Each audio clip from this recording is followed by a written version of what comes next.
It would seem that in the US, the Biden administration is feeling the crypto pressure. Now, Monday, we got a seemingly sudden reversal where it looks like the SEC under the Biden administration may approve a spot ETH ETF, and that sent the markets soaring. But there is a problem with the ETH ETF, a little poison pill by little Gensler. There are other signs, additional to this, that Joe Biden is trying to win back some of the crypto voters that are swinging to Trump as he realizes, or perhaps his aides have realized, that there are many single issue voters and he is on the wrong side of this issue. Welcome to the Crypto Rain channel and our family. If you, like me, you came into crypto because you realized the potential for life-changing gains over a 4 to 8 year period, and you're looking for a discussion on becoming a solid, unshakable, and savage crypto investor, like a Navy SEAL of crypto investing, you're in exactly the right place and with the right family, the Rainmaker family. Now, the reason I created this channel is because I was once new to crypto myself 7 years ago, and back then, I was looking for a crypto channel and a group that understood crypto as an investment and discussed the important things like investment cycles and projects, the pros and cons of those projects, the risks and the guess upside if it came together well, and didn't just shill me cryptos that were pumping, saying how they would pump for forever, which is most of what I found on YouTube. So I didn't find what I was looking for, so we created it. And I say we because it isn't just me anymore. It's a family of Rainmakers, and you see them here in the chat. You will see some in our free Telegram group. You will also definitely find them in our private Patreon group that allows you access to the Rainmaker private Discord. Now, if you join the Patreon, join the Discord. If you have any problems with that, message me. We'll get you connected up to Tonio, who will get it all fixed. Because this is where the best discussion, best info is. There's other benefits there too, but you'll have to join us to find out. Do note, I'm not a financial advisor. I'm a crypto investor myself. Paul is also not a financial advisor, and he'll be joining us today. He invests in many, many different markets using price analysis as his tool of spotting when things are hot. Well, without further ado, make it rain on that like button and welcome Paul to the show. Paul, thank you so much for joining us. Always a pleasure. Interesting week again. Yes, and we were having an interesting discussion. We were just discussing for a few minutes before we got started the spot ETF approval, and it's interesting because last week Paul noticed some interesting price action showing up. Do you want to share what we were talking about? Yeah, I mean, it was simply there was some of the altcoins that looked quite bullish, and we were saying that there was this potential for a breakout higher in the majors. These things leave little traces. Obviously, someone's in the know and buying. It just looked like there was something going on. And with Solana and with ETH, we drew that. Well, I can just show you actually on the chart. There was some resistance lines that if they broke out would suggest that the market would go higher. Funnily enough, I don't think Binance has actually moved as a coin, but that was one that was a tip on a bullish and the next bullish phase. And it looks like this is readying for all-time highs in Bitcoin and a big catch up in ETH, which has underperformed. So this announcement has moved the ETH Bitcoin ratio towards ETH, or back towards ETH, which was underperforming. And it's indicative, in my view, of how the market may be looking at a second level of risk now. And I think that will filter in more readily to the next phase in altcoins. So it's a positive sign all round, of course, but I think the ramifications are that we might see some of these altcoins that have been consolidating playing catch up as well. It's interesting. Paul Tudor Jones, who was writing about the ETH ETF approval, was talking about behind the scenes that the pressure coming from the Democrats on Gary Gensler and from the Biden administration is to go ahead and approve it. It's interesting. There's other signs too. Joe Biden's camp is trying to make like a meme coin group or a meme group that like puts out memes and helps them with memes and even crypto memes, as they realized, oh crap, there are a lot of crypto people and a lot of them would normally vote for us, and they're not going to vote for us because we've been nothing but anti-crypto. So we'll see what actions they take in the coming months. Sometimes politicians are good at showing signals of I'm your best friend, but then you watch their actions and their actions don't show up like that. What's interesting Yeah. about this ETH ETF approval, it looks like there's going to be a little poison pill in it, in that you can't, on the ETH ETF, that ETH cannot be staked. So you can't get the staking rewards on it, which is stupid. So it's going to pull people away from the ETH ETF if that's the case, or until that changes, because essentially by staking your ETH, you can get an extra 4% rewards annually.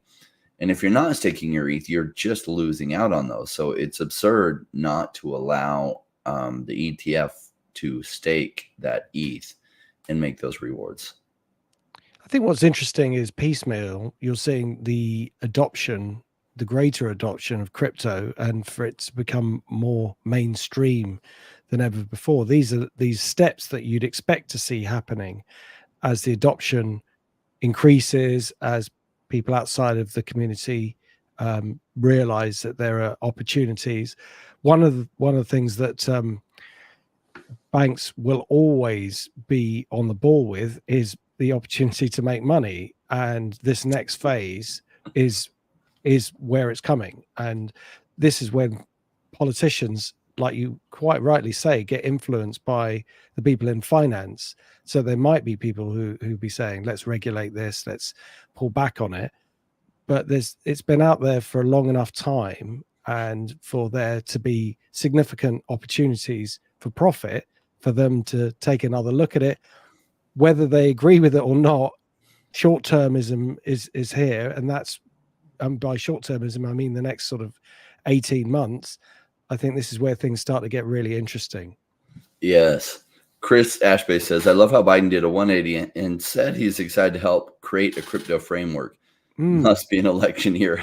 Yeah, because the UK was saying that. I mean, Rishi Sunak, our prime minister, basically said that, was talking very pro crypto, and I thought that's interesting. That's really interesting, because that seemed to be an innovation that the US didn't seem to be interested in, and now things are shifting back again, and they're seeing the advantage of it. I mean, Rishi Sunak is ex Goldman Sachs, so you'd expect him to have that sort of attitude. But I was quite surprised it wasn't the other way round. So given all the kind of backlash and talking of how it's just used by money launderers and drug dealers and all that sort of stuff that was the early days, it's suddenly now, it seems like they seem to have changed their tune a bit. And we all knew that wasn't the case. It's a technology, and it just takes time for people to wrap their head around it, in the same way with the internet. It took them time to wrap their head around the concept of what the internet can offer. And then these very smart technology people come along and create these amazing products, and some of them change the world. Yes, it's fun the way it's going. And I'd be interested to see that statement by Joe Biden if he just was reading that, because, like, obviously, probably some of his younger staff are realizing what's going on with crypto and that this is a big issue. And you're on the wrong side of it, and you've been on the wrong side of it. You better go the other direction. It was interesting. South Korea's election, like 2 years ago, maybe even 4 years ago, it was a while ago, because South Korea is pretty pro crypto and has been for a while. The politicians realized, man, those crypto voters are up for grabs, and it was like a competition between them on who could be the most pro crypto. And that would be interesting if that's what this turns into in the coming months. Although Joe Biden has a track record, and it's not favorable for crypto. Trump has a bit of a track record too, but that was 4 years ago. And he said, like, that he wasn't really for Bitcoin and that the US dollar needed to be strong. And so I wouldn't say at the time he was very pro crypto. A little bit more forgivable because that was like 4 years ago. The only notable person in crypto at that time was John McAfee, which like, very conspiracy theory oriented person. Like, So those were the early days back when I got started. It's not surprised that that's was answer. Every politician, that's what their answer was back then. So we'll see how this election shakes out. What's going on? Justin had a funny comment.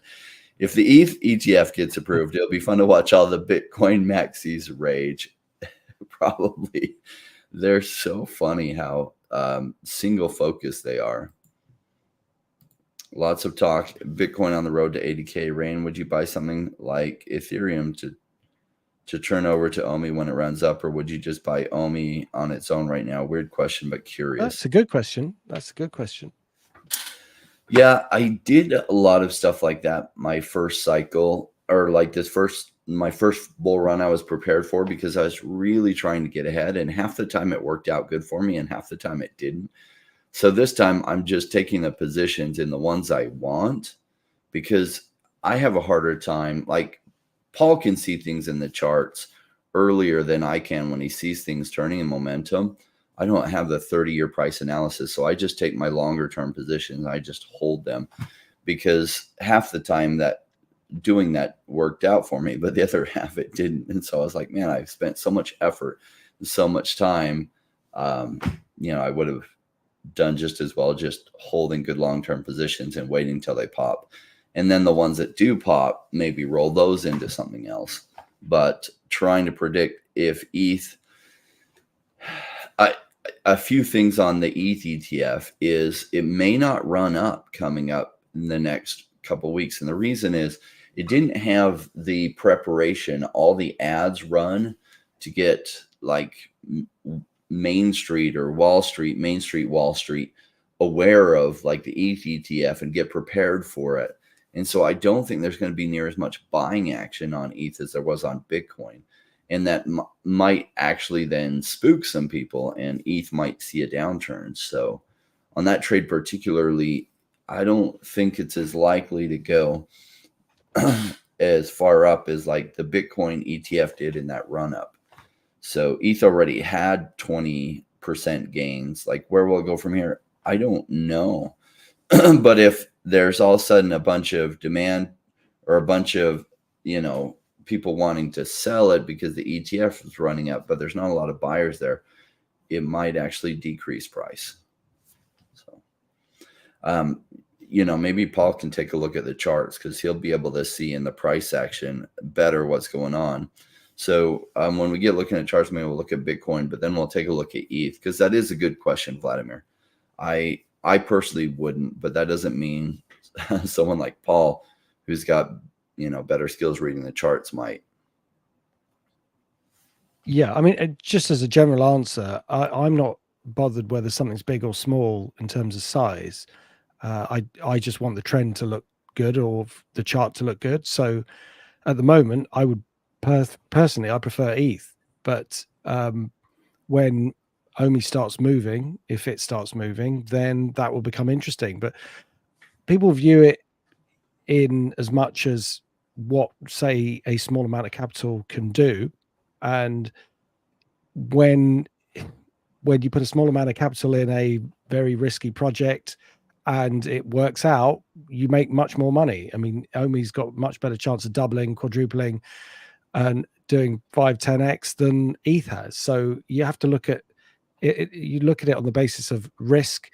And what we don't tend to talk much about, but is also extremely important, is the amount of risk that you take on a position. So you might only be able to take a very small position, given the volatility in ETH, and you might be able to take a bigger position in OMI, but you could actually take the same position in both and see which one performs better. And for me, I think it depends what you're trying to achieve, and it depends on your outlook. And if you're willing to wait a long time, sometimes, there's some people who act more like value investors when they're buying these coins, and that means that they will underperform for a long time, but that's part of their strategy. There's other people who are buying just because, they're just following tips and they want something to move right now, and they don't understand the reasons behind it. Now, that doesn't guarantee that the person who's buying as a value investor is going to be right, but it's in context. If it's just one coin that you're buying, you wouldn't put all your eggs in OMI, because that would be a crazy thing to do. You'd spread it out. Then if you spread it out, it depends, on what's moving and how much capital you've got and all that sort of stuff. So it's a good question. There isn't a simple answer to it, because it depends on you and your outlook and all that sort of stuff. And OMI's not moving now. We've seen how quickly things can turn around. Things can turn around very, very quickly, and then you're chasing it. In technicals, that's the psychology of that is kind of built into what you're looking in the charts. So we tend to take the view that when the markets are running together, everything's running up, it happens in waves. Now, it can be a bit of a warning sign when something's not moving, but ETH wasn't moving not so long ago. If you remember, the ratios were well out, and then all of a sudden things changed virtually overnight. So that's the market. That's the market we're dealing with. But I think the most important thing to have in mind is that we are working within a bull market, and that structurally tells us that we should be playing the bull side and taking a bit more, or I say I'm looking at it from my point of view, I will want to take a bit more risk in this period, but there will come a time when that situation will completely reverse, and we won't be taking any risk, and maybe even looking at shorting opportunities. So you have to put it into the whole context of, what one can trade, and you can trade anything you want that's out there, but what comes with that is a certain amount of risk and a certain amount of reward. The risk is, this coin could go to zero, it might not work, but it could also multiply many times. Agreed. Brian Walsh with the super chat asking if I landed the black pink drop today on the DEVVE app. I didn't go for it. I almost did. I was at least going to go for the ultra rare, and it looks like that was a good bet. That's the only one that's sold out so far, is the ultra rare. And so if you were able to get that, and you might be able to get on the market the other ones at a cheaper price, and then you can mint the card. As I was thinking about it, there's so many good deals on the DEVVE marketplace. Like, you can get the Amazing Fantasy 15, which is the first appearance of Spider-Man comic. You can get that for really cheap right now. Some other things for really cheap right now. So it just wasn't worth like the 200 or so gems put together, the set of 4 to then mint that card. How well will that value do? Probably in the long term, really well. What will it do in the short term? I can't say I know. So that was my thoughts on it. I was really tempted to at least go for the ultra rare, but I didn't. All right. Let's take a look at your charts, Paul. If you could share with us before we get into Bitcoin and crypto, what other charts are you following at all or taking a look at? Yeah, I've got the UK FTSE up. It just happened to be up. But you can see that this is a great breakout. The trend has moved into an all-time high. It's playing catch up a bit like ETH is playing catch up with Bitcoin.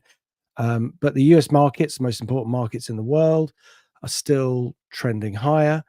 That's the transportation average. But the NASDAQ, new all-time high, still going up, still pushing higher. It's incredible, isn't it? S&P still pushing higher. So this trend really is moving. And where will it stop? I don't know. This was the consolidation, the pullback. So we got, just a few weeks of a pullback, and then off we go to a new high.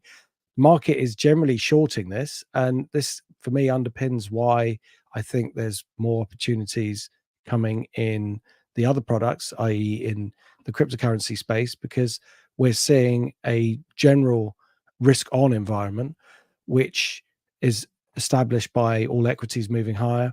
Global equities are moving higher as well. Hong Kong stocks, Chinese stocks exploding higher. There's some big moves there.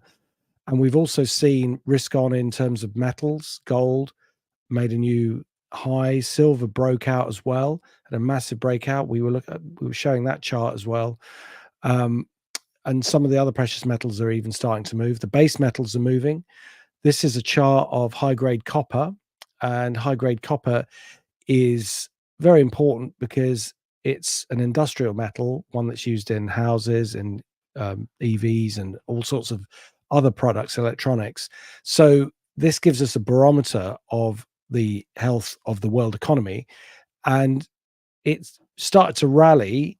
There were signs that it was going up anyway, but it really started to accelerate when the Chinese stock market went up. So, as I've said a few times, I really think that that's the final piece in the puzzle for a really big move as we move into 2025 and beyond. That Chinese stocks are recovering. That powerhouse, the second sort of column in the global economy, is going to be firing on all cylinders, or at least recovering very fast and putting a lot of risk back on the table, perhaps at a time when the US is consolidating a bit. But if it takes up the slack, that would be a really good sign, and a greater acceptance from China on Bitcoin. They've been very anti it, haven't they? But if they were to look at it as a competitive area compared to the US, then you might see, a very interesting war between the two played out in cryptocurrency. And wouldn't that be funny? They seemingly have turned a little bit more pro crypto the last 6 months, a little bit, right? They definitely went anti crypto about 3 years ago. Yeah.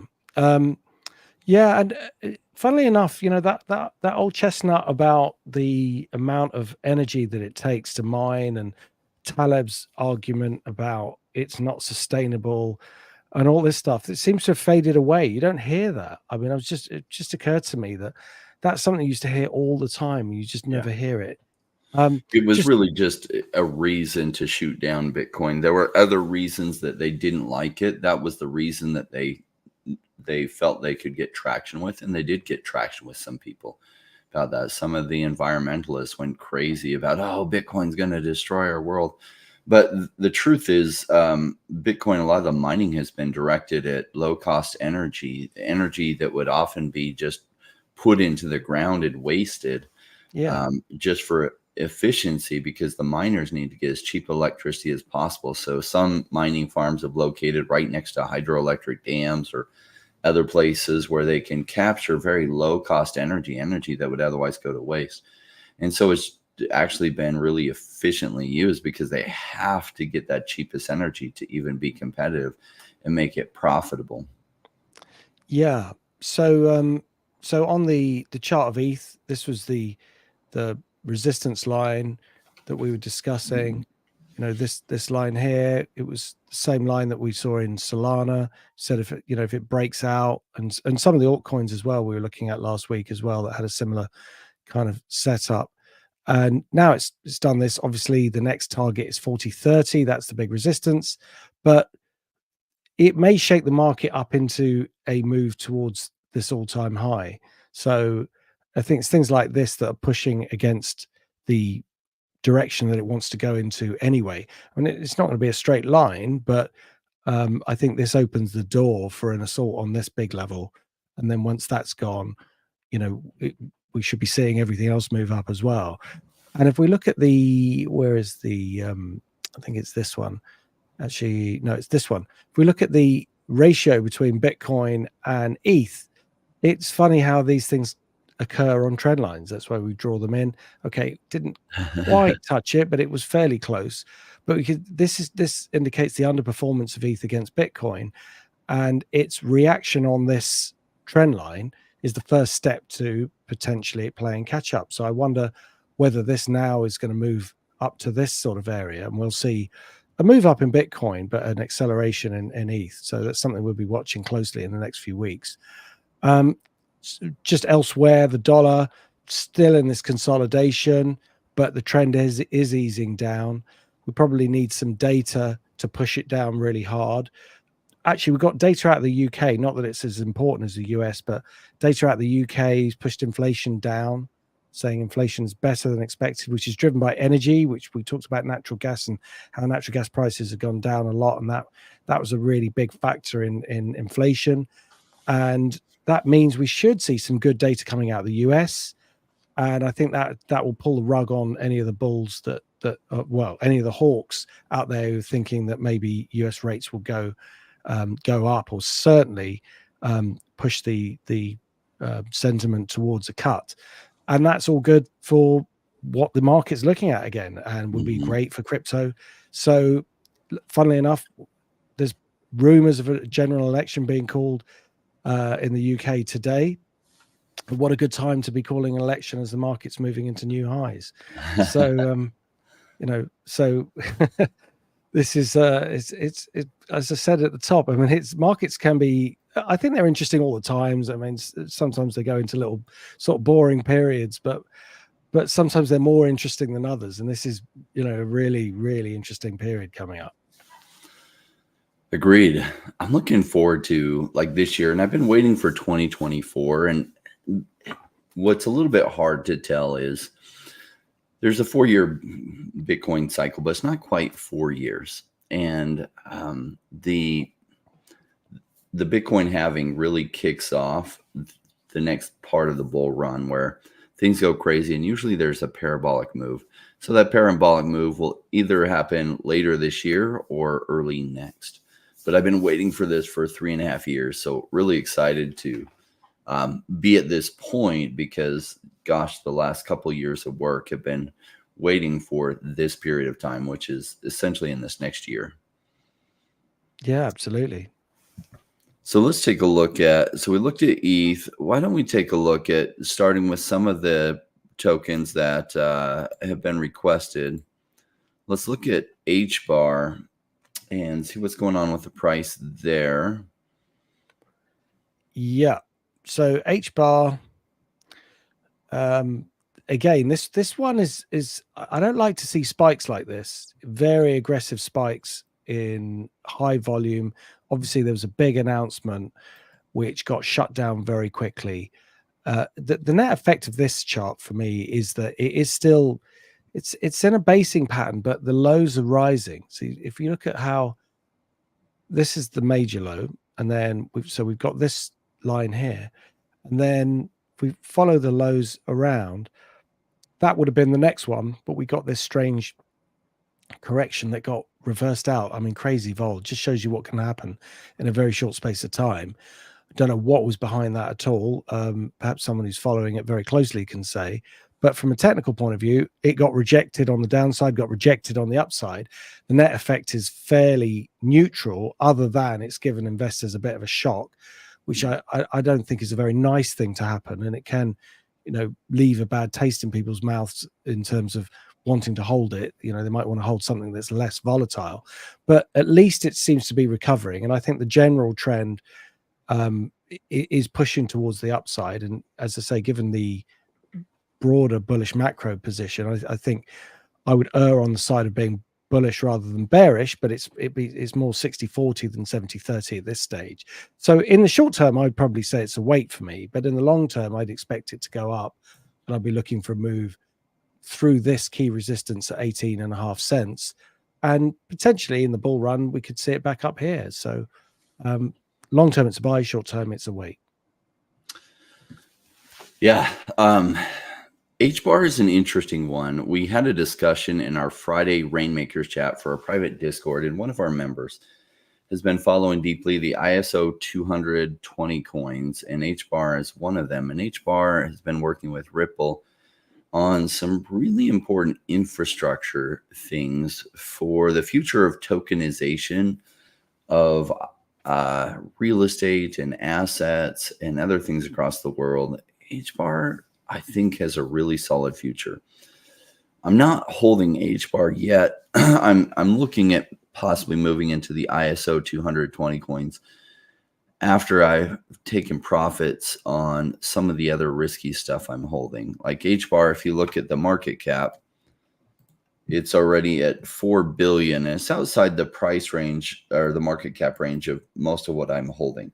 Do I like HBAR? I think HBAR is probably going to be around possibly for 100 years now if they establish what I think they're trying to set up with XRP and some of the other coins. The XRP becomes the new rails of the financial system, and Hedera there with them.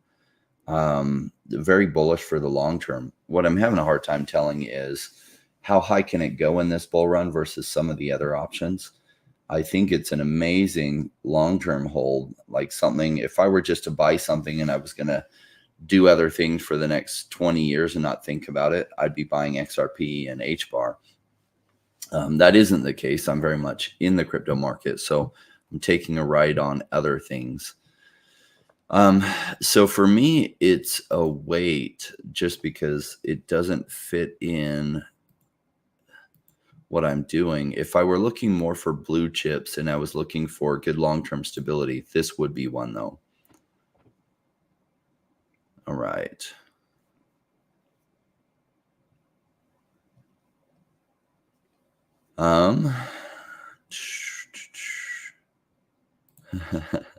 Good morning, afternoon, gents. Paul, your BNB bag should be looking nice.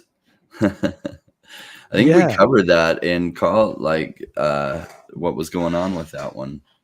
Yeah, this was the I mean, I can show the chart. This was what I was looking at as a high probability breakout. And you know, it's broken out from this 585 and it's touching now this 620, but there's this resistance should really go. So it's all bullish. It's a bullish sign for everything, really. So I think that sort of sometimes what I look for is a proxy chart for the majors. And what I used to do when I was working in a bank was if somebody would ask about the Dow and I wasn't sure, or the S&P, I might look at like the French stock market, which people don't trade as often, but there was a good correlation between the two, and it might have a clearer technical pattern. And that was why I was expecting a breakout somewhere, because this chart looks so bullish that it would then imply that something else would happen. So it's kind of like a proxy chart. But yeah, it's looking good, still looking good. It's still got more to go. Lots of resistance up here at 669. But if that goes, you know, we're looking at 1,000. So potentially, I mean, look, I guess nothing's guaranteed. Don't hold me to any of these numbers. I'm just saying that this is the direction. Probabilities are good. Yeah, exactly. I mean, the thing with trends, you'll have seen over the couple of years we've been doing this, that there's times when I push the trends and they don't work, they break, they stop and reverse quickly, and there's sometimes when they go, and that's kind of what you're trying to do with technicals. You're just trying to ride the trends that work. But yeah, that's looking good technically.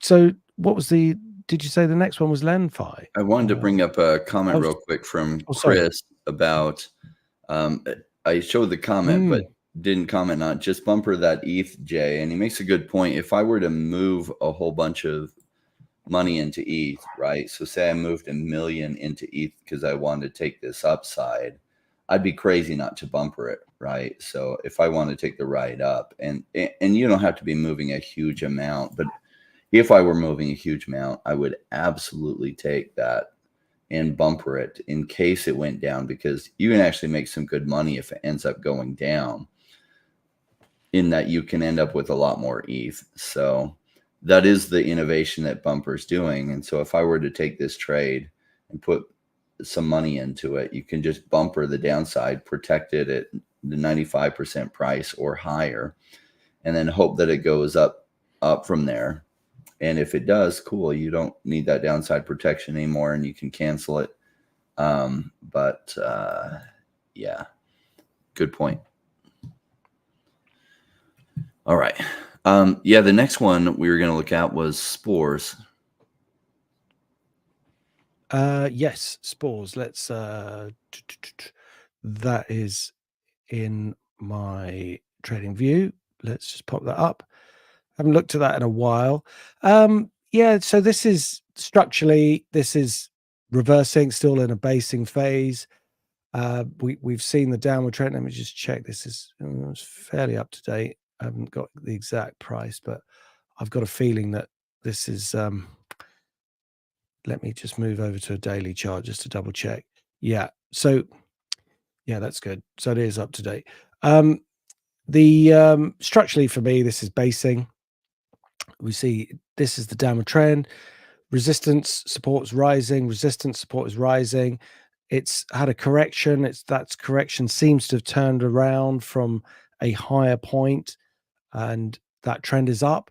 So when I look at this chart, I'm like, has anything changed? Has anything major changed? Not really. It's still in this basing phase. So it's a similar kind of call for HBAR. I think longer term it will move higher because this base is still playing out, and I was definitely bullish around here, expecting it to move higher because it had taken out good resistance, but that didn't stick, and it's come back for another retracement. So short term, it's been a little bit of a disappointment in the way that it's pulled back, but a lot of coins have. So I put that into context. Longer term, I think it will come back up again, and if and when it does, around this zone is where I think the base completes, and we see an extended move to the upside. So short term, it's a wait, and I think long term, it's a buy for me. Okay, short term wait, longer term buy. Yeah, I like Spores for the long term. I don't mind the price that it's at right now. Let me just bring up what I'm looking at. So I'm looking at their market cap right here. Being at $1 million market cap, keep in mind only 20% of their total tokens are in circulation. I can't say I love that, but they've been out for a very long time, and those tokens haven't been entering circulation, or if they have, it hasn't been reported yet. I generally like what's happening with their chart. Let me see if I can get a better chart.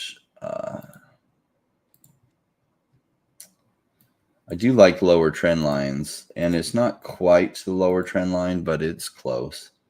And so I like it at this price. It's not as cheap as it was way back here, but those days are gone. Had a higher low here. So we're seeing a good upward trend on this, and still yet a really, really low market cap. Spores continues to get some good launches on it. That one of the challenges is just being patient. Spores is a launch pad. When do launch pads do really good? When the full bull market goes crazy, because then everyone is trying to buy the tokens of the launch pad so that they can participate in the launches of new projects that are happening there. And that's when launchpad tokens do really, really well. So if you're buying this, you're buying it, just holding it, waiting till that whole craziness happens, because that's when the payoff is going to be. So that's the time frame. I don't know whether that full blow off top of this crypto cycle is going to happen in 3 months, is going to happen in 6 months, is going to happen a year from now. I don't know. But I have long-term holdings on Spores. I'm just holding, and that's what I'm waiting for. When that happens, then I'll be selling. So for me, it's I like it at this price. It's a buy for me. All right, let's take a quick note. Bill Gardner says, also, I will be hanging out with Rain later on. Omi is my homie tonight. So that is 8 p.m. Eastern time. He will be joining Randy and I for Omi is my homie. Bill Gardner has been an avid DEVVE Ecomi family member for years and years and years, one of the most avid. And so he already did his first appearance with us on Around the Ecomiverse a while back, but we want to have a first appearance on Omi is my homie tonight. So thank you, Bill, for joining us tonight. Looking forward to that show. Bro has an interesting question. I think this is directed at you, Paul. If you had to restrict yourself to one index fund in the stock market, which ones would you consider? It would depend on the time frame, because I think there's a time to be in and there's a time to be out. And for the moment, the US markets are moving up. I'd say the S&P 500 for me would be the one, because it encompasses some of the big heavyweight tech stocks that seem to be moving up, and broadly speaking, it's moving higher. And if there is a correction in tech, maybe something else could take its place and move higher as well. So the S&P 500. But yeah, but there will be a time when that will be reversed, and I wouldn't say hold it forever. I'd say hold it for a bit and then get out when the signs show that this has run up too far. So again, it depends on time frame, but in this risk on period, the S&P 500. Great points. Let's take a look at Lenfi. Yeah. So I couldn't find it on CoinTrader Pro, so I had a look on CoinGecko. If that's okay. Now, if this chart looks right to you as the correct one, See, this is one where we don't have a lot of data. It's only going back. Actually, sorry, I'll correct that. We have from November 22 to where we are now, which is okay. It's a reasonable amount of data, but it has been in a very strong downward trend. And that means I have to approach this with caution because, yes, we have seen a change in dynamics here where the market has suddenly gone up, but it is fighting against this trend.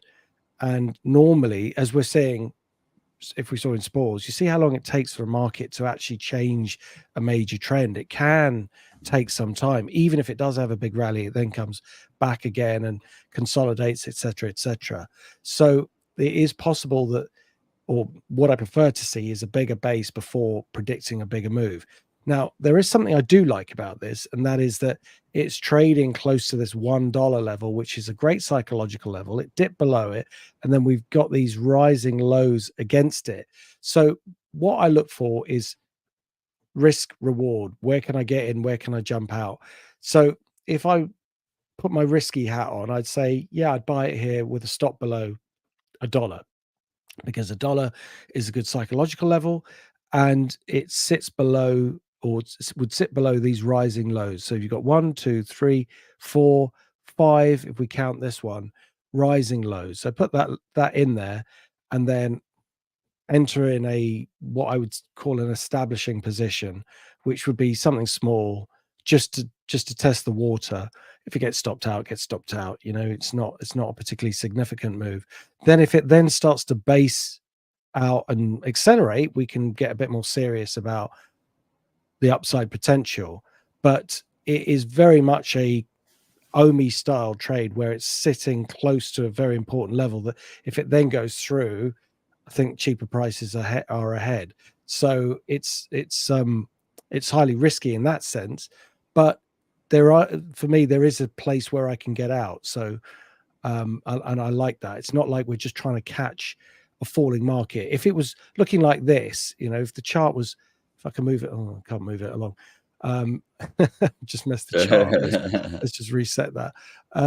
So if it was like this, I would say absolutely no, you know, because it's still going down, and therefore, yeah, I've just done that again. When the trend's going down, there's no green, there's no signs of a base, there's no signs of it of the downward trend slowing. I just can't buy that. I can't buy anything that does that.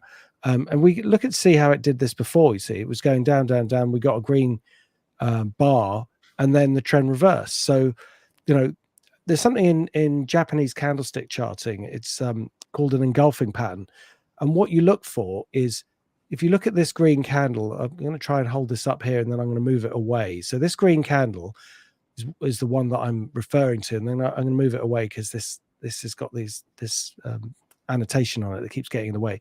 So what it shows is that green candle has engulfed 1, 2, 3, 4, 5 previous candles. That's a very bullish sign, and it's considered to be a reversal. And you see the trend did reverse. Now here we have got some signs of the trend slowing, but we haven't got that sort of breakout move that indicates people are rushing into it, that could indicate this sort of move as yet. Still possible. I'm not saying it's not possible. So that's why I'm a little bit more tentative about buying it, because there are some signs that it's slowing, but not enough to get really excited. So small buy position could be warranted with a tight stop. But we'd have to wait and see how it plays out from here. Yeah, this is an interesting one. So this is a project I covered way back before they launched, before it started even showing up on these charts. And it was called ADA back in the days. They changed the name to Lenfi for, I think, a little bit less confusion because they were, you know, on the Cardano blockchain. So Yeah. ADA on the ADA blockchain got a little bit confusing for people. I remember telling somebody when it was going up crazy like this, and they were saying it was never going to stop going up. And I was like, well, it doesn't play out that way. And sure enough, it reversed and came back 80% from there. So it's at a decent price. I haven't followed the project. I took some amazing profits on this, even during the bear market when most things were not doing that well.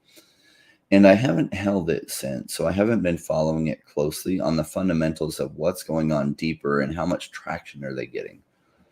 So I can't say I know on the fundamental side what's going on here. I'm worried that there's a lower low here than here. And so it's a wait and see for me on what I would do here. That lower low is interesting. Most of the other stuff we're looking at has higher lows. This one of the few ones that has a lower low, which is concerning to me. Bill Gardner with a $10 super chat. So why don't we go ahead and inject PEPE's chart and take a look at it? Sure. Yeah, I was just having a quick look while you were talking there. Yeah, I mean, where did you get this from? Why didn't you tell me about it a few weeks ago? Because this technical pattern was just fantastic. I feel like I'm chasing it a little bit here, but technically it looks great. I mean, it has done. So the reason why I liked it is it's got a sort of similar pattern to the kind of Binance coin, except this is a different type of triangle. But it's already broken out, see? So if we put it on a weekly chart to simplify the chart a bit, you can see what's gone on in 1 week. Now, closing at this high is a good sign, so it could go more, but this area here where it's pressing the breakout point is where I like to buy. Um, you know, you can see it's pushing resistance. The highs are getting, the lows are getting higher, and it's on the back of a trend. Here, it's, you know, I have to buy it because that's the trend. But the risk against reward is much diminished because if I buy it here, I have to put a stop all the way down here for it to be reasonable. So that reduces the position size immediately. Um, there isn't a lot of data. Where's that going back to? Yeah. Oh, there's a year's worth of data. That's not too bad. I mean, still, if this was a stock, it'd been trading for a year, you'd be like, we don't know enough about it. So with all those caveats that experienced people on this channel understand and know, you know, almost better than stock traders, there's lots of risk in these short-term projects, but you know, look how it's performing compared to everything else. This is amazing. I'd like to know a bit more about what it does, as to It why it's doesn't. been so. It doesn't do anything. It's a meme coin, and Oh we've my had a god. meme coin run. So if you were to look at Shiba Inu and PEPE and a few of the other ones, they tend to run early in the bull run. Now, I Madness. don't overall invest in meme coins at all because I don't do the price analysis trading like you do. Yeah, that's So, fair. That's fair uh, because you can't analyze it. This is the thing with technicals. So you know that the fundamentals and the technical fundamentals detach from what investors can price things at, if you see what I mean. yes. And a great example of that is meme coins. You know, how do you price a meme coin? You can't. But it doesn't mean you can't make money out of meme coins. It just means this is as we've said on the channel before, this is a really important indicator as to if people are willing to buy coins that are kind of have nothing behind them, then we are moving into a new phase of bullishness that will reverse, and it will reverse hard. These will be the ones that reverse first, but the trend is still up. So almost using it as an indicator, maybe we should make a meme coin index to follow. And I think that might be quite interesting. I know some Um, people would love that. mm, The reason, yeah. So I have a hard time with the probabilities on meme coins mm, because there aren't fundamentals behind it that give me a good idea on probability. So I don't do meme coins. If I were to do meme coins, I would only do the major ones, which are PEPE, Shiba Inu, and Dogecoin, because most meme coins don't survive. Like 99% of them don't make it and don't survive. And so I know a ton of people in the crypto space the last 7 years that have tried playing the meme coin game. And when they play those, they end up usually losing a lot more than they win. You'll have like one coin go from total irrelevancy to absolutely huge, But out of that, there might be 100 other meme coins you bought, and those became worthless. And so these majors like PEPE made it from irrelevancy into, I think they got enough traction to be relevant and probably stick around for a long time. But I haven't played these. Bill Gardner had a follow-up comment saying, every time I think I'm going to sell, I'm up another $1,000. This is the problem with taking profits, right? So this is why most people freeze up and they can't take profits, because it's like, yeah, every time you think you're going to sell, you look at it, it's up higher, and it freezes you from being able to sell. Well, in those instances, you could always sell a little bit, bag some of the profit, and then let the rest run, like put a stop and just forget about it. So that's a trader's mentality.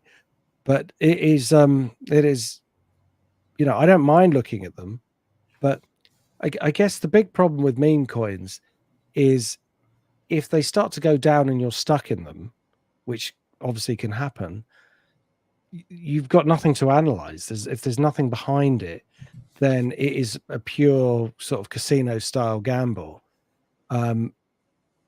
Whereas at least if let's say there's a really great coin fundamentally, and let's say everything's correcting, that would imply that, you know, it's being pushed down by the broader bearish theme.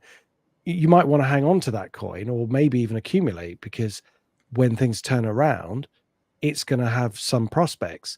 But with a meme coin, you're kind of stuck, because it's like, well, what can you analyze?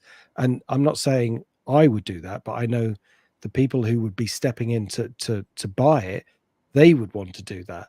So unless there's a kind of different use case, but in the end, what Bill's establishing here is the kind of difference between technicals and fundamentals. If you're making money, there's no rules. So as long as it's going up, I don't really mind what it is, as long as the chart looks right. And this one does. It's very sharp move. So this has obviously got some traction somewhere. Someone major or some news has come out. I would just make sure it's sticking close to these highs on a close, and not reversing all the way back down, which would be, you know, an indication that it was pumped and then it's gonna turn around. So you know, the trend will go back. So interesting. It's interesting to look at it. But I think for $10, I don't mind looking at something else as well. Yeah, that's my thoughts on some of these meme coins like PEPE. What they are, I guess you can associate a little bit of fundamentals behind them. The fundamental is when new people come into the crypto market, they get overwhelmed, and so they tend to just buy what is quote unquote fun, and they kind of like throw money at meme coins because there's nothing to understand. There's nothing difficult to understand. It's just fun. And so what you're really betting is that more new people are going to come into the market. And has that stopped? No, probably even more new people are going to come into the market. And so is PEPE going to go up from here in the coming while? I would say that the odds are that it will. How much? I don't know. We're still early in the bull market. There's not tons of new people with new money that have come in. So I think there's a greater pot of new people with new money. And one of the first places they often go is Bitcoin and or meme coins. And so here we are with one of the bigger meme coins. In the short term, I don't know. Like, I don't know when this bull market really kicks off. It could be very early, which would be 2 months from now, or it could be much, much later. Like, when I say kicks off, I mean the parabolic move. And often the parabolic move happens over like 3 months. And the run is tremendous. And you could wake up and, you know, half your positions have gone up 3x. And some of them have gone up 10x overnight. So that parabolic move has not hit yet. Real quick, Money May says, hey, Jay and Paul, glad to see the dynamic duo is on stream as I'm driving home. Keep up the good work. Thank you, brother. Thank you. What price are you going to start selling Spores Rain? It's more a timing than when I'm going to start selling. And that has to do with when the launch pads are really running. So I don't know what price it'll be when that's happening. I hope it's up, 100x from the lows, maybe even 100x from here, but more when the launch pads, there's massive FOMO and people are trying to scoop up the tokens. That's when I'm going to start selling, is when launch pads go crazy. All right, let's take a look at ENCS, one of our suggestions. Yeah, so ENCS is again, it's one of these ones that's difficult to find. So I was just putting this together just before we came on air. So I would just want to check that this is the correct one. If you could confirm that. There may have been more than one. Yeah, this is the right one. Okay, so we've got a couple of spikes on the chart, which showing that this is very thinly traded. It seems very, very thinly traded, even though there is a bit of history. Trend is still kind of going down. We've got a rebound here, but not enough not enough for me to be confident that the lows are definitely in to step in and start taking it up. I'm not saying it won't go up. It's just, for me, the probability at this point is too low. I mean, I like the fact that it has bounced from this area of 42 cents, but it seems to be wilting off that. So we've had the first sort of excitement, bit of a rally. Actually, on a log scale, that probably look a lot better, but it's coming off again. Oh, actually, look, there we go. There was a bit more to the chart, so you can see why. Yeah, so you see why I was bearish.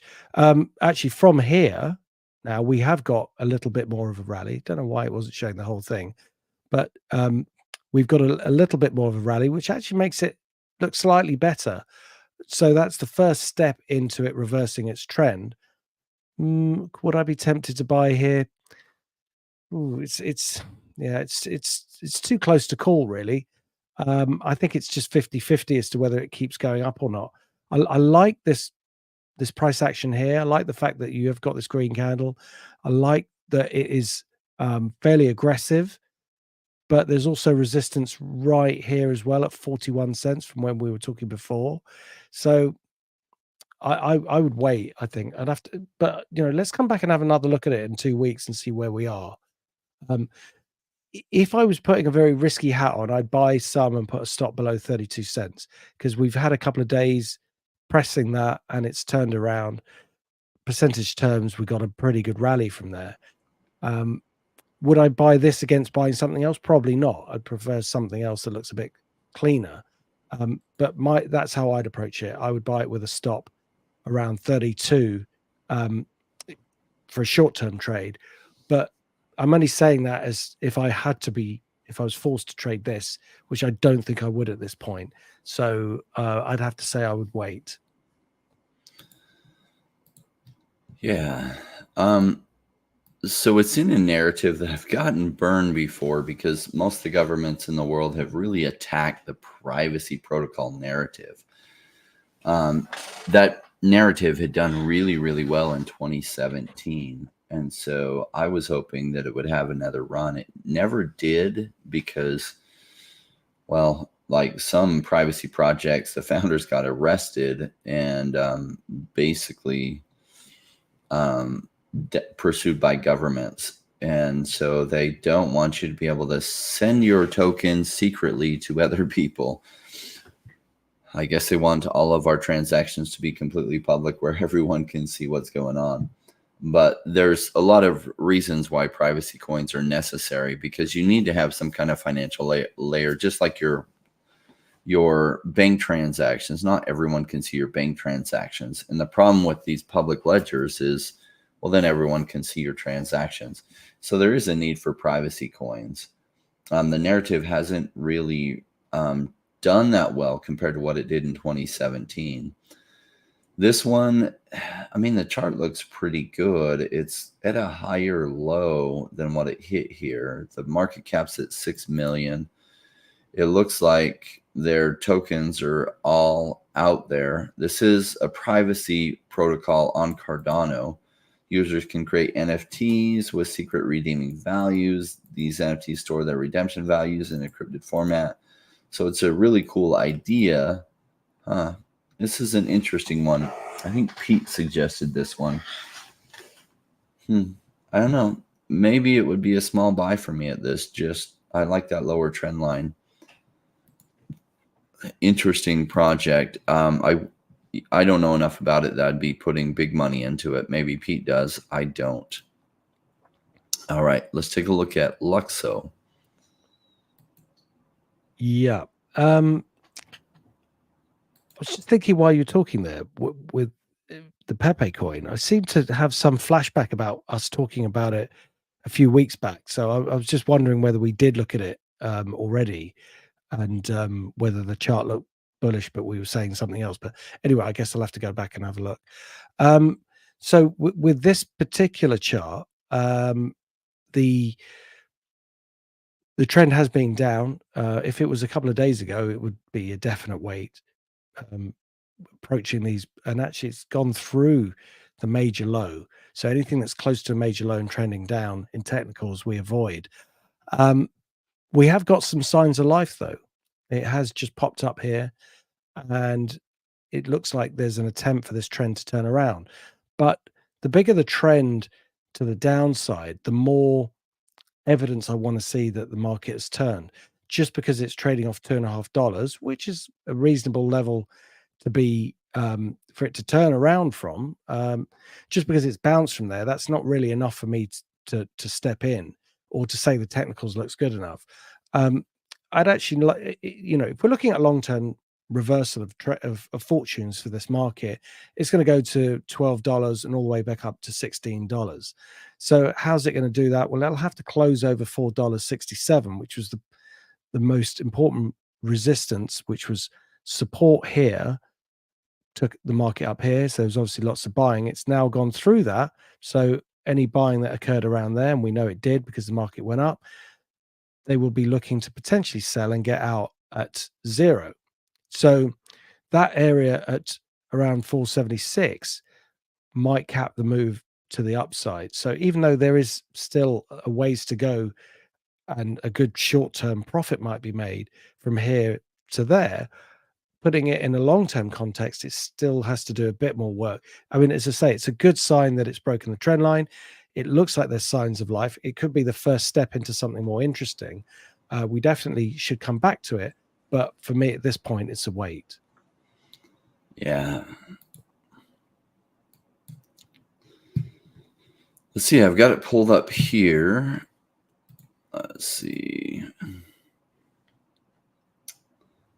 Lukso is a multiverse blockchain network where the worlds of fashion, gaming, design, and social media interact. Lukso focuses Lusco, interesting misspelling there, focuses on bringing blockchain to the masses through its smart contract-based blockchain industry involving standard processes and an innovative new direction of decentralized applications. Well, it's on KuCoin, it's on Gate.io, MEXC, so it's on a lot of the big exchanges out there. Its price is getting punished here. Its market cap, 110 million. Looks like a good percentage of their tokens are in circulation. This little run up from $2.30 to $3.60 is definitely interesting. It's a wait for me. I just need to see more what's going on with this price. Is it going to continue the downward trend? Because I don't think it's time for the metaverse narrative to run yet. And I don't know tons about this project. Let's see if we can check out their socials.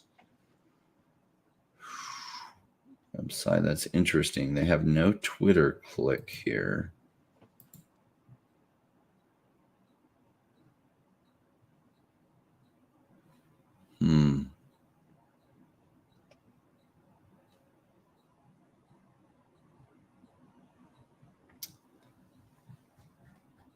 Interesting. Okay. Definitely a wait for me. I need to know more what's going on with that one fundamentally. Its market cap, 110 million, is fairly high, and it was even higher. I don't see this narrative running yet, so I'm just worried it's gonna continue going down, or there will be a longer turnaround period. Cool. All right, let's take a look at WAN chain. WAN chain I'm much more familiar with. Yeah. So WAN chain is it broke out, didn't it? Let's actually switch back to, I'm sure I've got it here somewhere. It should be, yeah. So WAN chain had this breakout that completed the base. Thought we were off to the races, didn't we? And then back into this range again, which is a bit frustrating. But on the positive side, the lows are still rising, and I think it's one of those areas that should benefit from a broader rally. And these things happen where they underperform, and then suddenly play catch up. So I'm waiting for that to happen again. On the weekly chart, nothing technically has changed a lot in this basing pattern. So I think this area at 29 cents, between 29 and 30 cents, when it breaks that for me is the sign that things are, picking up, in absence of any individual bar that sticks out, as it were. When I'm looking at the chart, I'm thinking, has any sentiment changed in any way? Not really. We've got this correction and it's coming into this range. Most of these bars look fairly similar. This bar here was a sharp move up and then a quick correction, which is an indication the market wanted to change its trend. It wasn't going to stick, and that seemed to happen. It's come back into this range again. But I think longer term it should do well. So we just need to see a bit more technical evidence of that. It's, as I say, as long as it's above this line here, these rising lows, I'm fairly okay with it being in the range. If it breaks that, I would start to be a bit concerned as to what's going on. But for now, it's kind of steady as you go. Got to be a bit more patient, wait for this 30 cents level to go, and then we can start talking about some more interesting levels higher up. Yeah.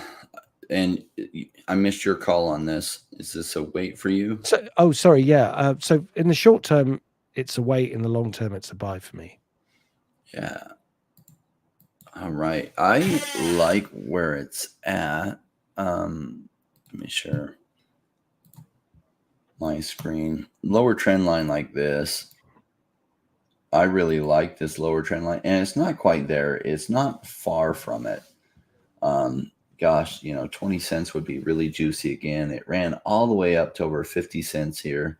Just come back down for another dip. The price on this is, on the fully diluted market cap, is 54 million for its fully diluted market cap. Its market cap itself is 51 million.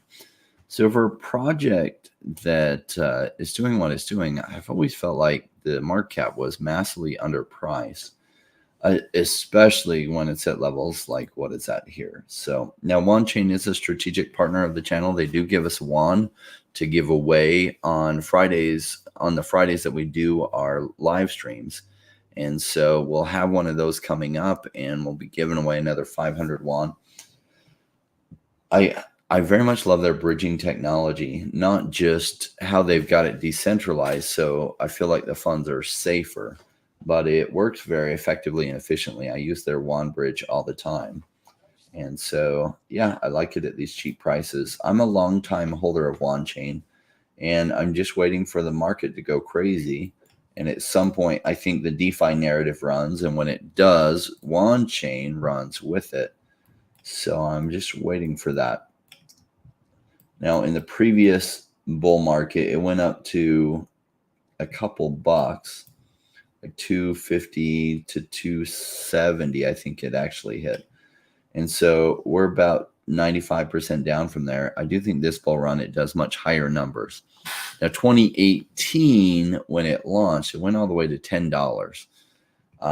And so where could it go this time? Well, I would love for it to go up in that realm again.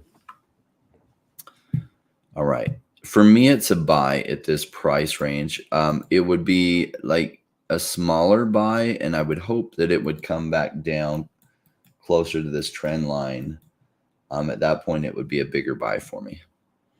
But I do like, you keep seeing these higher lows than what they were here. So it bottomed out at 13 cents. It's showing a really good trend up. All right. I'm just farming WAN and WASP. So if anyone wants to wait while I accumulate, then that's okay with me. What's the future potential with Moonriver and Moonbeam? It's hard to tell, but Polkadot has been massively out of the narrative for a while. And I just usually see a major project like that it comes back into the narrative. And then people go, oh my gosh, what about Polkadot? And then the project's on it. So that's what I'm thinking will happen with Polkadot and Moonriver and Moonbeam as well. Got a price target for WAN. Yeah, like I'm $10 is my price target for it. All right. Cool. That's at least the ones that we had pre-planned. Trying to see, did I miss some ones coming in? I guess we can take a quick look at Moonbeam and Moonriver. Sure. So Moonriver, when we last looked at it, this line is from when we last looked at it. I haven't just put it on. I must have been saying that these highs are getting lower and we just need that to break before we can start talking about a rally. And looks like we have put in a low, which is a good sign, around this area here, around $11. There was evidence of support around $11 from before, but it is now confirmed, which is a really good sign. So we can now put in a trend line, which is something like that, to indicate that this is the market direction. So whilst it holds over here, we can technically justify, or I can technically justify buying it. I wouldn't say that it's screaming at me, but it's good enough for some stability. There's some, whereas over here I would be far more cautious. Right now, it seems to be putting in some, some footholds that could then lead to a more interesting move to the upside. So $18 is a big level. That for me is pivotal. And what I mean by that is you can see how it traded over 18 and then under it and used it as support and then used it as resistance. So cross through $18 is a good sign. And I think I'd be leaning towards a buy here just because it does look like it wants to base. But I would also get straight out as soon as it breaks this $10. I wouldn't be hanging around if it broke the trend line or this support. So we've got two lines of defense from a technical point of view. If it breaks one, it's not great, but we've got the next one. But if it breaks $10 psychological, then, I'd have to be out. But overall, taking a step back, and I think this is probably what we mentioned last time, the trend was down. It had reversed, and that was the first sign. We were just looking to see how much it would correct before it then moves into the next sort of phase, and this could be the start of it. So the evidence in technicals goes step by step, day by day. Sometimes it looks a bit sort of unclear and you've got to be cautious. Sometimes it looks really, really clear. So given that I sort of default to the macro environment, which is more positive, and for that reason, I lean towards the more bullish side if it's sort of 50-50. But I think it's a bit more than 50-50, but not much more than 60-40. It's hit some good support. It stopped going down, but it has been rallying since October last year.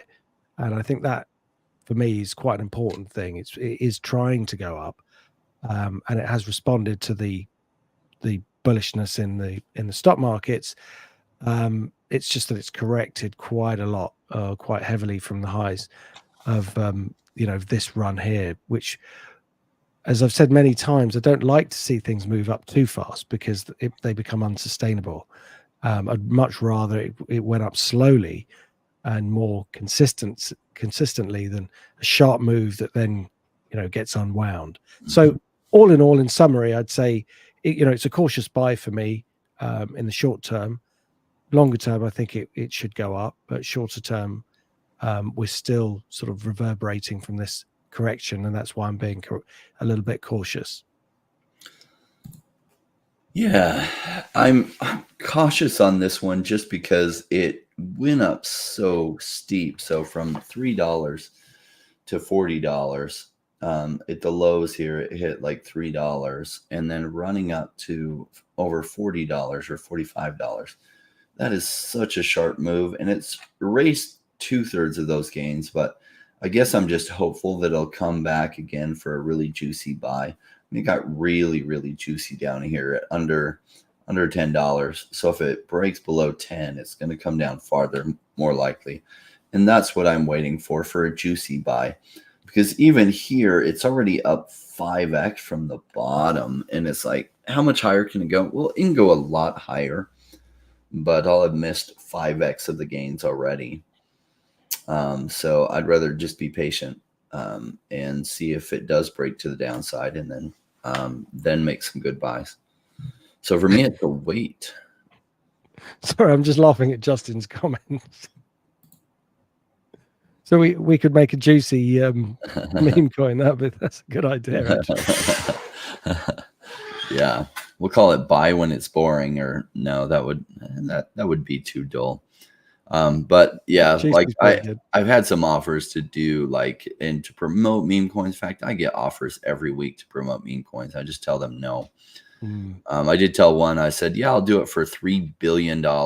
And that way, I can pay everyone in my audience like a whole bunch of money and we'll all do well together. But Chris asked if we can do DEVVE. So why don't we make DEVVE our last one we take a look at? Yeah. So I've just popped this up on the CoinGecko because obviously it's not on the other.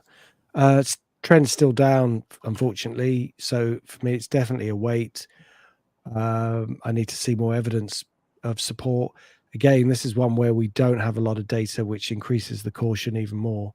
But yeah, the trend has been going lower, and there's not really enough evidence to say that it's stopped. I mean, it may have stopped here, but just not for me. So definitely a wait for me. Yeah, I do have a chart on this one that's got a little bit more data. Here we go. So on Gecko Terminal, DEVVE's trading because it was tradable on Uniswap right away and a few other exchanges. So it didn't get to CoinMarketCap, and CoinGecko don't show their history since launch. And so when it launched at 40 cents and came down to 30 cents right away and then went up. And it's really been pretty solid along this support of about 40 cents. Every time it tries to run lower, it gets bought back up. In fact, it just tried to run lower right here. And it gets bought up to that support level, which is, what I think people are saying, okay, at that price, I'm going to buy a bunch more. Yeah. I like DEVVE long-term from here. There's some cool things that they're doing that if they come together, well, this token is going to do incredible. I mean, the blockchain, DEVVE's blockchain can do more transactions per second than any blockchain I'm aware of. They can do 8 million transactions per second. And the way that they're a permission blockchain, kind of like Immutable X is a permission blockchain, kind of like HBAR is a permission blockchain, and Algorand. So it allows them to, for different games, spin up nodes just for those games, and it doesn't impact the speeds of other nodes. And so it allows them to have video games have their own performance, be able to be 8 million transactions per second. So this is fast enough that even really good video games that get lots of traction can run on the blockchain and not have performance issues. And so they're just new. A lot of people, their awareness, like a lot of people's awareness of DEVVE isn't there. The DEVVE token just launched not too long ago. Most people are completely unaware of it. And that's the only reason it's in the prices that it's at. Their market cap is absurdly low at $8 million. Now, do realize that their tokens will continue vesting up towards this 300 million, or at least a bunch more towards that will continue vesting for a while. So yeah, their fully diluted market cap is 128 million, which is still extremely low for a layer 1 blockchain that can do 8 million transactions per second. Just has to do with awareness. Keep in mind, Matic at this time last bear market was absurdly low before it ran 200x. So I hold a ton of DEVVE myself. I believe in this project. Cool. All right. What was DEVVE's public sale price? 40 cents, I believe, was the public sale price. So I think the private sale price that a lot of pre-sale investors got was like 27.5 cents. So when it dropped down to 30 cents, that was probably some pre-sale investors selling to get some of their money out. Yeah, but the public sale price was at 40 cents. All right, cool. Well, Paul, thank you for joining us this week. Always a pleasure. Oh, could we make it Tuesday next week? Possibly. Sorry, I should have mentioned that before. If that's okay. So you're hearing it live that we are checking our diaries. I think I can do Tuesday next week. If you could, that would be brilliant. All right, let me put it in there. I still use a paper planner. Yeah, best way of doing it. Really is. I know. It's funny. People were like, oh, don't you work in digital stuff all the time? I'm like, yep. But I still use a paper planner. Absolutely. Best way to do it. Thanks, everybody. Really appreciate it. And see you next week. All right. Thanks so much, Paul. We're gearing up for probably the wildest run any of you have ever been through. You might have joined last time partially through the bull run, so you didn't really get to experience a bull run that you were well prepared for, but you've stuck around. You've been patient while most people left the crypto market. You've been accumulating at lows, and so you are well prepared for this bull run. And it's going to lead to the wildest financial ride you've ever been on. I'm really looking forward to that. For many of you that are new, I do have a Zero to Crypto Hero course. The link to that is below if you're interested, as well as a course called 2 Picks for Massively, what's the actual name of it? Essentially, I'm talking about 2 projects that nobody is talking about. It has really, really high chances for very high gains, which is why I like them, with low risk, much lower than normal risk. And so check out those courses if you're interested below. There are some discount codes associated with those. Let me just check. All the early buyers that needed are left, then off. Yeah. All the early buyers that needed are left, then off to the races. Needed out. All the early buyers that needed out have already left, and then we're off to the races. That's kind of how it works. And so a lot of the people literally buy high and then they sell low. And so a lot of those people that were going to sell low have sold low, and there aren't a lot of sellers left at these low prices. So as we start to see some new money come in from new buyers, which we'll see more of that as Bitcoin's price goes higher, we're going to see the crypto market go off to the races. And many of you are going to experience this wild ride. It's going to be fun. We'll see y'all soon. Check out our stream tonight. Omi is my homie. And Bill Gardner will be joining us for that. That's 8 p.m. Eastern time. See you soon.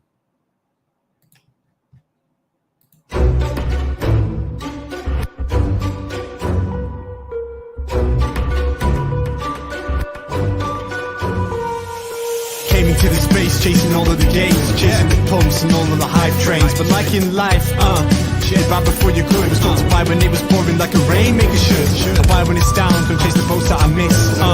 Cause I always make the time in mind. I stick the one out cause I'm patient like that. And I'll wait for the right time. I sell when it's high, I buy when it's low. They call me rich, they call me smart. I'm just a rainmaker running the show. Calculated investments, I don't lead with my heart. Principles are simple, to leave in a lot.